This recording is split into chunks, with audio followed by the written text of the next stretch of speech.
उमेश पाल हत्याकांड में घटना के कुछ देर बाद ही अतीक अहमद के दो बेटों असद और अजहम को पुलिस ने उठा लिया। उन्हें गोपनीय स्थान पर ले जाकर पूछताछ चलती रही। इसके अलावा उनके दो दोस्तों और 3 अन्य लोगों को भी हिरासत में लेकर पूछताछ की जाती रही।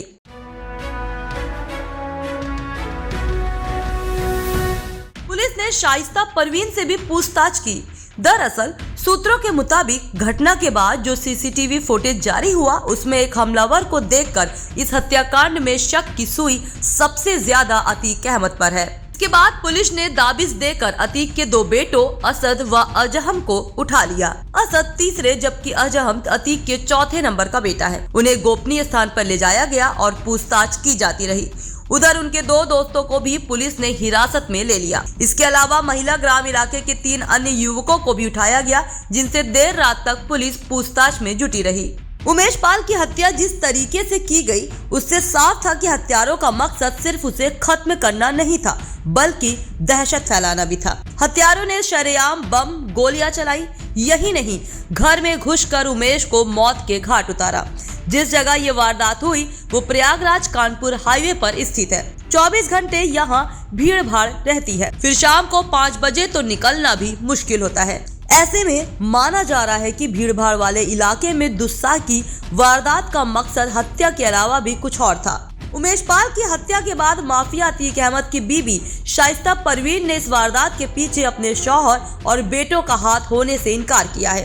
हाल ही में बसपा में शामिल हुई शाइस्ता ने कहा कि शहर में कोई भी वारदात होती है तो उनके शौहर का ही नाम उछाल दिया जाता है। इस मामले में भी यही किया जा रहा है, जबकि जग जाहिर है कि उनके शौहर, देवर और 2 बेटे इस समय जेल में हैं। उमेश की हत्या के बाद फोन पर हुई बातचीत में शाइस्ता परवीन ने कहा कि उनके शौहर, देवर और 4 बेटों में से 2 जेल में हैं। एक बेटा इस समय 9वीं की और दूसरा 10वीं की परीक्षा दे रहा है। शाइस्ता ने कहा कि इस हत्याकांड में उनके परिवार का नाम जबरन उछाला जा रहा है, जबकि ऐसा कुछ भी नहीं है। इस घटना को लेकर पुलिस उनके घर पर पहुंचकर पूरे परिवार को परेशान कर रही है। एसआरएन की इमरजेंसी में उमेश को करीब 2 घंटे तक रखा गया था। इसी दौरान इमरजेंसी कक्ष को भारी पुलिस ने घेर रखा था। उमेश के परिजन चीख कर अतीक अहमद पर आरोप लगा रहे थे कि उसी ने उमेश को मरवा दिया। बेसुध पत्नी ने कहा कि यहाँ इतने पुलिस वाले क्यों हैं? जब गोली मारी तो कहाँ थे ये पुलिस वाले? उन्हें समझने वाले रिश्तेदारों की भी आंखें उनका हाल देखकर भीग जाती थी।